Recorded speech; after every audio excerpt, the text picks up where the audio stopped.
सीख कर आते हैं। तो जब कलकत्ता में या बर्धमान में आती हूँ तो उसके पीछे मेन मकसद होता है कि मैं जाकर वहाँ खुद वो चीज़ फील कर सकूँ कि यहाँ पे कैसी फैसिलिटीज़ हैं, यहाँ पे आप लोगों की जो समस्याएं हैं वो कैसी हैं, कितना कुछ हम आगे बढ़े हैं। तो मैं ज़रूर कहना चाहूँगी कि मेरी पुरानी विजिट जो 3 बरस पहले थी और उसके बाद जो 2 विजिट्स मैंने यहाँ पे की कलकत्ता के अंदर, तो मुझे कई नई चीज़ें देखने में आई और कुछ जानकारी ऐसी हासिल की जिससे मुझे बहुत खुशी हुई। जैसे डॉक्टर शर्मिला चंदा ने अभी भी बोला और बाहर भी कहा कि इंडिया के इस पार्ट के अंदर एक थैलेसीमिया की मूवमेंट सी शुरू हो गई है। उसका मकसद है कि पूरा तो मैं बंगाली में समझ नहीं पाई पर थोड़ा बहुत समझ पाई कि जहाँ तक मैं समझ पाई वो ये कि सोसाइटीज़ जो थैलेसीमिया एसोसिएशंस आई हैं, कलकत्ता में हो चाहे बर्धमान में हो या बंगाल के दूसरे प्रांतों में हो, उसके जो मेंबर्स हैं, उसके कमेटी मेंबर्स, सोसाइटीज़, डॉक्टर्स की मदद के, एक बात मैं कहना चाहूँगी, बिना डॉक्टर्स के हम कुछ भी नहीं हैं। अगर हमें डॉक्टर्स की मदद नहीं मिलती है जो हमारे बच्चों की देखरेख करते हैं अपना समय निकालकर, बिना किसी फाइनेंशियल मकसद के, बिना किसी फाइनेंशियल इंटरेस्ट के, उनके बिना हम कुछ भी नहीं है। तो हमारी पूरी कोशिश ये रहनी चाहिए सोसाइटीज़ की कि जहाँ तक हो सके, जहाँ तक बन सके हमसे, हम डॉक्टर्स को आगे लाएं, उनकी बात सुने। वो हमारे टॉर्च लाइटर्स होने चाहिए, वो हमें रास्ता दिखाते हैं, हमें उनके पीछे चलना है, उनकी बात माननी है, तभी हमारे इन बच्चों का भला हो सकता है। तो जब मैं पिछली बार आई तो मैंने ये देखा कि यहाँ की जो सोसाइटी के लोग हैं वो बहुत डेडिकेटेड हैं। उनके मन में एक तरह की लगन है कि हमारे थैलेसीमिक बच्चे, चाहे मुझे मालूम है कि मेरा ख्याल 90% के करीब बच्चे ऐसे हैं जो फिल्टर नहीं अफोर्ड कर सकते हैं, कईयों को तो जानकारी भी नहीं होगी कि फिल्टर होती क्या है, किलेशन अफोर्ड नहीं कर पाते हैं, ना डेस्ट्रॉल दे पाते हैं, ना कैल्फर दे पाते हैं, ब्लड की भी कमी रहती है, ट्रांसफ्यूजन्स भी डिले हो जाती हैं, हीमोग्लोबिन भी मेंटेन नहीं कर पाते हैं। इन कमियों के बावजूद भी उनकी लगातार कोशिश रहती है कि हम कुछ ऐसे करते जाएं, रुके नहीं, जिससे हमारे इन बच्चों को कुछ हद तक अपनी कोशिशों के फलस्वरूप और लोगों की मदद से इस मुकाम तक लेके जा सके जहां वो एक जिंदगी का अच्छा रूप देख सके। एक चीज और मेरी नॉलेज में आई कि इस जगह में इंडिया के मैंने ऐसे फैमिलीज के साथ मिली जिनके घर में एक ही बच्चा है और वो थैलेसीमिक है। ये जानकर मुझे बहुत दुख हुआ और ये बात मुझे बहुत पिंच की। मैंने कई पेरेंट्स से बोला कि आप अपनी फैमिली को आगे क्यों नहीं बढ़ाते, दूसरा बच्चा क्यों नहीं पैदा करते। अब हमारी कंट्री में प्रिवेंशन की, टेस्टिंग की फैसिलिटीज हैं, पर जब उनकी मैं बात सुनती थी तो मेरी आंख भर आती थी, क्योंकि वो कहते थे उनके मन में डर है कि शायद उनका दूसरा बच्चा भी थैलेसीमिक पैदा ना हो जाए। और कुछ ने तो इस हद तक कहा कि जब भगवान ने मुझे एक थैलेसीमिक बच्चा दिया है तो मेरी पूरी कोशिश होगी कि मैं इसी का अच्छा इलाज कर पाऊँ। तो जहाँ एक बात मैंने नेगेटिव सुनी तो दूसरी बात पॉजिटिव जब मैंने सुनी कि उसके मन में अपने बच्चे को अच्छा करने के लिए इतनी चाह है, तो वो सुनकर मुझे अच्छा लगा। टिप में होने के बावजूद, जैसे मैंने आपको कहा कि मुझे मौका मिलता रहता है दूसरे देशों में जाने का, एक बात मैं आपको बताना चाहूँगी। हम एक डेवलपिंग कंट्री में रहते हैं। हमारे देश में जहाँ तक थैलेसीमिया का कंसर्न है, उसके इलाज के लिए पूरे इंडिया में, भारतवर्ष में से मुश्किल से 5 या 8% बच्चे होंगे पूरे भारत में जो कि पूरी तरह से जो ट्रीटमेंट, रिकमेंडेड ट्रीटमेंट है, सही इलाज है, वो दे पाते हैं। बाकी के कुछ करते हैं, आधा करते हैं, और कुछ ऐसे पेरेंट्स होते हैं जो सिर्फ ब्लड ट्रांसफ्यूजन ही देखते हैं, और कुछ ऐसे भी होते हैं जो कुछ करके थक हार के बैठ जाते हैं और छोड़ देते हैं, दिल छोटा कर लेते हैं। ये मैं इसलिए आपको बात बताना चाहती हूँ कि इंडिया ही एक ऐसा देश नहीं है जहाँ पे इतनी कमी है हमारे देश में। आप सोचते होंगे कि अमेरिका में जो थैलेसीमिक बच्चे हैं या यूके में जो थैलेसीमिक बच्चे हैं वो बहुत खुशनसीब हैं, क्योंकि वहाँ रहते हैं, वहाँ पैदा हुए हैं, और उनको पूरा इलाज गवर्नमेंट से मिलता है। 3-4 बरस पहले मैंने एक कॉन्फ्रेंस अटेंड की, उसमें एक 32 साल की लड़की थी थैलेसीमिक जो वहाँ आई। मुझे उसके साथ बात करने का मौका मिला। वो अपने किसी पड़ोसी के साथ आई थी, तो बातें बातें में करते हुए वो इतनी भावुक हो गई कि उसने मुझे कहा, मिसेस कुल्ली, मेरे जीवन में एक ही मकसद रह गया है। मैं कहीं तालाब की तलाश में हूँ जहाँ मैं छलांग लगा दूँ या समुद्र में और मैं मर जाऊँ। मुझे सुनकर बहुत हैरानगी हुई क्योंकि वो लंदन में रहती थी। मैंने बोला, आप किसके साथ आए हैं? उन्होंने बोला, मेरे एक पड़ोसी के साथ आई हूँ। आगे बातें करने पर पता चला, हालांकि इस मुल्क में सब कुछ ट्रीटमेंट, चाहे वो फिल्टर हो, चाहे वो ब्लड हो, बेस्ट ऑफ द ब्लड, चाहे वो किलेशन हो, सब कुछ फ्री है। उसके बावजूद मुझे ऐसी सुनकर बहुत हैरानगी हुई। मैंने बोला, आप क्यों ऐसा सोच रहे हैं? तो उन्होंने बोला, क्योंकि मेरी फैमिली मुझे सपोर्ट नहीं करती, मैं जिंदगी में अकेली रह गई हूँ। मेरा एक भाई है जो अलग रहता है, पढ़ता है। मेरे माँ बाप अपने काम में इतने बिजी हैं कि मेरी तरफ कोई ध्यान ही नहीं देता। तो मुझे लगता है कि मेरे जीवन का अब कोई मकसद नहीं रह गया है। मैं इसलिए आपको ये बात बताना चाहती हूँ कि हम अपनी इस मुल्क में, जहाँ हमें अपने माता पिता का साथ है, हमारे बच्चों में जो थैलेसीमिक है, चाहे उनकी ब्लड ट्रांसफ्यूजन हो, चाहे उनको रात को हमें पंप लगाना है या कैल्फर की दवाई देनी है, हम हर वक्त उनके साथ जुटे रहते हैं। अगर उनको सुई चुभती है तो हमको भी सुई चुभती है, उतना ही दर्द होता है। तो हमें कभी भी ये सोचकर दिल नहीं छोटा करना चाहिए कि हम इस देश में रहते हैं जहां हमारी कमियां हैं, तो हमारे घर में थैलेसीमिक बच्चे पैदा हो गए, हम क्या करें? बहुत कुछ वक्त बदल गया है। अगर आप 20 साल पहले में देखें तो जब थैलेसीमिक्स बच्चे थे, ब्लड की इतनी प्रॉब्लम, दिल्ली जैसे शहर में जो राजधानी है, हम एक जगह से दूसरी जगह भागते थे कि कहाँ से सेफ ब्लड जुटा पाएंगे। फिल्टर्स नहीं थे, डेस्फ्रॉल नहीं थी हमारी कंट्री के अंदर, सिर्फ स्विट्जरलैंड मिलती थी। लोगों को बाहर ट्रेवल करके जाना पड़ता था। उसके बाद कैल्फर लॉन्च हुई इंडिया के अंदर, कैल्फर भी हमारे पास अवेलेबल है। हमारे दिल में लगन है, हमारी सोसाइटीज जो हैं एक्टिव हैं, उनके मन में एक जुनून है कि हमें कुछ थैलेसीमिक बच्चों के लिए करना है, उनके एक अच्छा भविष्य ताकि वो दूसरे हेल्दी ह्यूमन बींग्स की तरह लगे और रहें भी। तो कभी अपने मन को छोटा मत समझिए, कभी ये मत सोच कर कि हम इंडिया में रहते हैं तो हम छोटे हैं। हाँ, ये जरूर है कि हमारी कंट्री में कुछ और प्रॉब्लम्स ऐसी हैं जो थैलेसीमिया से ज्यादा इम्पोर्टेंट है। तो हर चीज के लिए एक समय होता है, उसके लिए हमें इंतजार करनी है। समय बदला है और मैं ये आपको बताना चाहूंगी कि थैलेसीमिया पे इतना रिसर्च हो रहा है, इतना काम हो रहा है, दुनिया के अंदर डॉक्टर्स लगे हुए हैं जो आप कभी सोच भी नहीं सकते यहाँ बैठे हुए। और मुझे पूरा यकीन है, जब कोई छोटा बच्चा मेरे पास थैलेसीमिक आता है दिल्ली में, 1 बरस का या 2 बरस का, और उसके माँ बाप इतने चिंतित होते हैं कि मेरे बच्चे का क्या होगा, रोते हैं वो। तो पर मेरे मन में अब इस वक्त 2002 में जब वो मुझे मिलते हैं तो कुछ खास चिंता का विषय नहीं होता, क्योंकि मुझे मालूम है, मेरे दिल को यकीन है, क्योंकि मैंने देखा है जो काम चल रहा है कि आने वाले वर्षों में जो हमारे एग्जिस्टिंग थैलेसीमिक बच्चे हैं, उनके जीवन जो है बहुत आसान हो जाएंगे। उनके ट्रीटमेंट के अंदर बहुत सुविधाएं जुटेंगी और हो सकता है कुछ वर्षों में हम शायद जिंदा ना हो वो देखने के लिए, थैलेसीमिया का नाम ही इस कंट्री से या सारे मुल्कों से दूर हो जाए।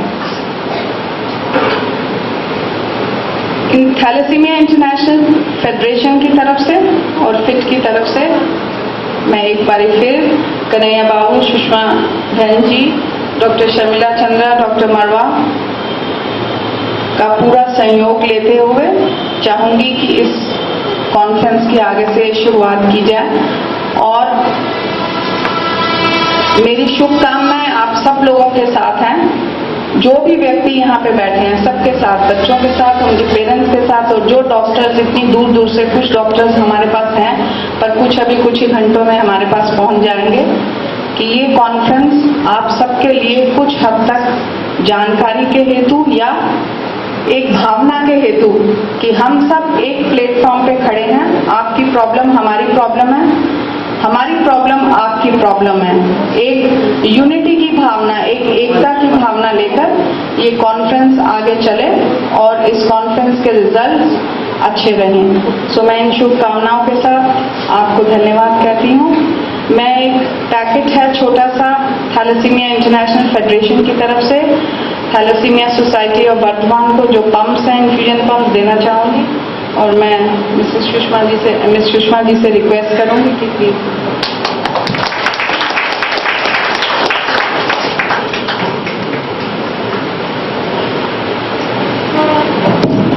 मैं विश करती थी कि ये छोटा सा भेंट लेके यहाँ ना आऊं, इससे ज्यादा कुछ भी लाऊं, क्योंकि कन्हैया बाबू जब भी फोन करते हैं तो मुझे याद दिलाते रहते हैं कि यहाँ बहुत से ऐसे बच्चे हैं जिनको कैलिपर और जिनको डेस्प्रॉल की जरूरत है। आप मानिए मेरे मन में हमेशा बंगाल एक स्पेशल स्टेट की तरह है और मेरी पूरी कोशिश होगी, जितनी कोशिश बन पड़ेगी अपनी तरफ से और टिप की तरफ से भी मैं पूरी की पूरी मदद लाने की यहाँ कोशिश करूंगी। Thank you very much. I would like to express my thanks and gratitude to Mrs. Thuli and at the same time to Mr. Thuli, who is giving his mental support to do our work and to proceed with our poor dying patients. Thank you. And then I would like to call Mr. Boirago, who is dedicated. একদম উৎসর্গীকৃত প্রাণ আমাদের সম্পাদক শ্রীযুক্ত কানাই বৈরাগো মহাশয়কে আমি ডাকছি কিছু কথা বলবার জন্য। যারা হাজির হয়েছেন বক্তা হিসাবে এবং শ্রোতা হিসাবে তাদের সবার কাছেই আমি কৃতজ্ঞ, কেননা বর্ধমান শহরে গ্রামে একটা ছোট্ট সংগঠন করতে আপনাদের যে বিশাল আকণ্ঠ সহযোগিতা আমি প্রথম থেকে পেয়ে আসছি, তার জন্যে অভিভাবক এবং একটা প্রতিষ্ঠানের সেক্রেটারি হিসাবে আপনাদের কাছে আমি কৃতজ্ঞ। আমি বেশি কিছু বলবো না, কেননা সবাইকারই একটু খিদে লেগেছে। আমাদের একটা টিফিনের আয়োজন করা হয়েছে, আমরা এখান থেকে নেমে গিয়ে আমাদের এই রাস্তাটার ওপারে আমাদের ওখানে খাওয়ার আয়োজন হয়েছে। আমি চাইবো যে আপনারা সকলে গিয়ে একটু টিফিন করে তারপরে আমাদের কনফারেন্সের কাজ শুরু হবে। সে টাইমটা প্রায় ওভার হয়ে যাচ্ছে। তা আমি আর কিছু না বলে সকলকে ধন্যবাদ জানিয়ে আমার বক্তব্য শেষ করছি।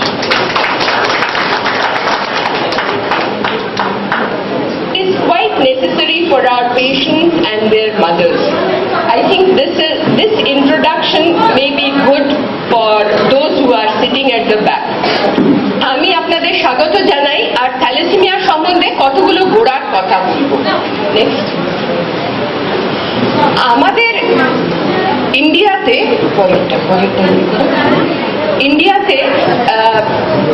প্রায় 10 থেকে 12,000 থ্যালাসেমিক শিশু প্রতি বছরে জন্মায়, কিন্তু আমরা এখনো এই স্ট্যাটিস্টিক্সটা খুব ভালো করে জানি না। যেমন বর্তমানে এসে একটা ছোট্ট গ্রামে যদি এত থ্যালাসেমিয়া দেখতে পাওয়া যায়, তাহলে সত্যিকারের পরিসংখ্যান যে কি সে সম্বন্ধে আমরা বোধহয় সত্যিকারে এখনো জানি না। আর আমাদের জায়গায় জায়গায় ক্যারিয়ারের সংখ্যা অত্যন্ত বেশি। এইবারে আমি কতগুলো টার্মস এক্সপ্লেন করব। আমি আগেই বলছি থ্যালাসেমিয়া ক্যারিয়ার এবং থ্যালাসেমিয়া আক্রান্ত শিশু, এই দুটো বলতে কি বোঝায়? What is career and what is a diseased person? এটা জানা গেছে যে কিছু কিছু কমিউনিটিতে থ্যালাসেমিয়া বড্ড বেশি পাওয়া যায়। বাঙালি তার মধ্যে একটা খুব ইম্পর্টেন্ট। এছাড়া গুজরাটিদের মধ্যে পাওয়া যায়, মারোয়াড়িদের মধ্যে পাওয়া যায়, পাঞ্জাবিদের মধ্যে পাওয়া যায়, হিন্দিদের মধ্যে পাওয়া যায়। গুজরাটিদের একটা লোহানা কমিউনিটি আছে যাদের মধ্যে তো থ্যালাসেমিয়ার সংখ্যা অত্যন্ত বেশি। এতক্ষণ আমি যেটা বললাম সেটা অসুস্থ রোগীদের পরিসংখ্যান। এছাড়া আরেকটা পরিসংখ্যান আছে বা statistics about thalassaemia, carrier state. Carrier state মানে কি? যাকে এখন সমুদ্রটা ইয়ের কাছাকাছি, গ্রিক ভাষায় এটার মানে হচ্ছে সমুদ্র এবং সমুদ্রের সাথে রিলেটেড অ্যানিমিয়া।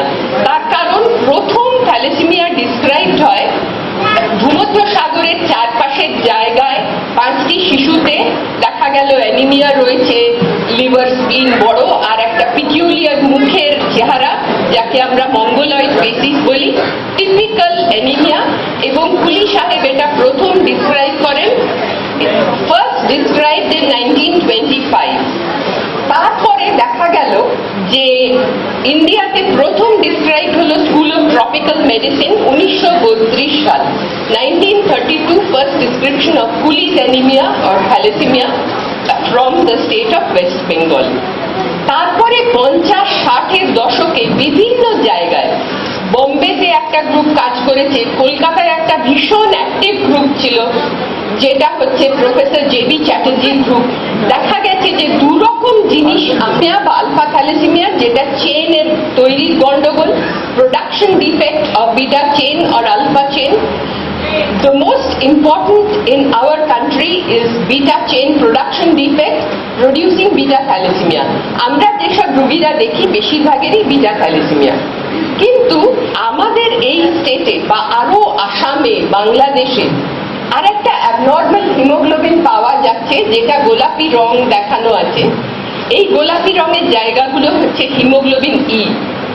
এবং আমাদের এখানে যদি বাবা মার কাছ থেকে একজনের কাছে ই পায়, আরেকজনের কাছ থেকে বিটা পায়, ই বিটা থ্যালাসেমিয়া নামে একরকম রোগ হয় যেটা বিটা থ্যালাসেমিয়ার মতোই। এবং এই রোগটা আমাদের এখানে বিটা থ্যালাসেমিয়ার মতোই বেশি দেখতে পাওয়া যায় এবং অসুখটা প্রায় একই রকম, একটুখানি আলাদা হতে পারে।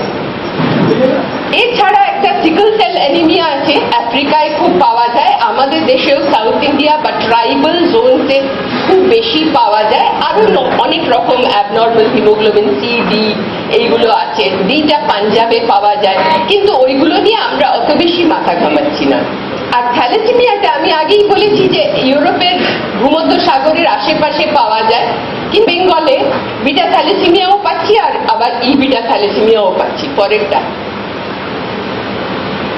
কি হয় সত্যিকারে, এটা কিন্তু একটা প্রোডাকশন ডিফেক্ট। আগেই বলেছি যে বিটা চেন প্রোডাকশন, দেখা গেছে জন্মের পর থেকে এই গামা চেন প্রোডাকশন কমে গিয়ে বিটা চেন, এই গামা বিটা এইগুলো এই হিমোগ্লোবিনের একটা খুব জরুরি স্ট্রাকচার বা অংশ, সেইগুলোতে যদি তৈরি ডিফেক্ট হয় এই হিমোগ্লোবিনটা ডিফেক্টিভ তৈরি হয়। এখন জন্মের খুব অল্প পরে এইটা গামা চেন তৈরি কমে বিটা চেন তৈরি হয় এবং 6 মাসের মধ্যেই দেখতে পাওয়া যায় গামা চেন তৈরি কমে গেছে। এই অবস্থায় কি হয়, যদি বিটা চেন তৈরি হলো না আর গামা চেন তৈরি কমে গেল, 6 মাস পর থেকে বাচ্চা রক্তশূন্য হয়ে যায় এবং তারা অসুখে আক্রান্ত হয়। এটাকেই আমরা বিটা থ্যালাসেমিয়া বলি। এবং সত্যিকারে দেখতে পাওয়া যাচ্ছে টেস্টিং করলে যে আমরা অ্যাবনর্মালি হাই ফিটাল হিমোগ্লোবিন বা গামা চেন প্রোডাকশন যেটা বলছি আমি, সেটা পাচ্ছি, কিন্তু সত্যিকারে শরীরে বাড়ছে না, এটা একটা মাত্রা হিসেবে বাড়ছে মাত্র, এবং রোগীর অ্যানিমিয়া হচ্ছে। যদি এই ব্লিডিং থাকে তাহলে রোগী অসুস্থ এবং তার থ্যালাসেমিয়া হয়েছে। পরেরটা,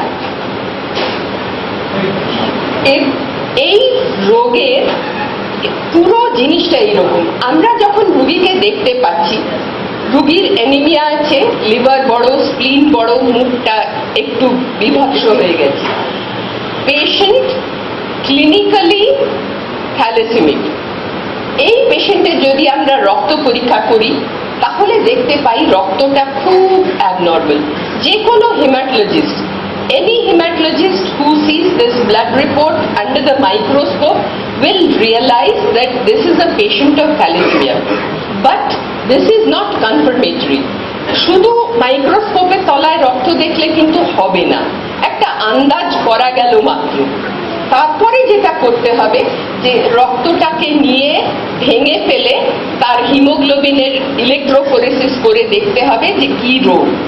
তখন আমরা জানতে পারবো হিমোগ্লোবিন ইলেকট্রোফোরেসিস করলে যে রোগীর থ্যালাসেমিয়া বা ই বিটা থ্যালাসেমিয়া কোনটা আছে। এই পর্যন্ত তো খুব ভালো, কিন্তু তারপরেই গন্ডগোল শুরু হলো। কেন? বিটা থ্যালাসেমিয়া একই রোগ, রোগী একই রকম, কিন্তু তার যে গন্ডগোলটা জিনে হয়েছে, জিনের লেভেলে বা একদম খুব ফাইন লেভেলে যে কারণ